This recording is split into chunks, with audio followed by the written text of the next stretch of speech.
何考えてるふりしてんの？お姉ちゃん、軽々しい言い方はやめてくれたまえ。僕は欲張りを心を捨てて正しい人間になることにした。分かった。シスからキーをもらおうと思ってたんでしょ？今の朗読劇見てたの？シスと一緒に口をパクパクしてたのも見てたもんね。見てたの？いやいや、僕は新しい人間になるために一生懸命修行することにした。どうせ3日目に忘れるんでしょ？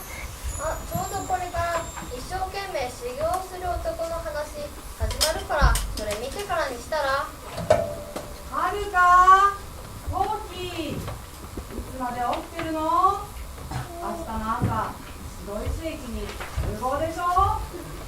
大きいよね。変なことばっかり言ってね、寝かしてくれないんだもの。もうちょっとだけ。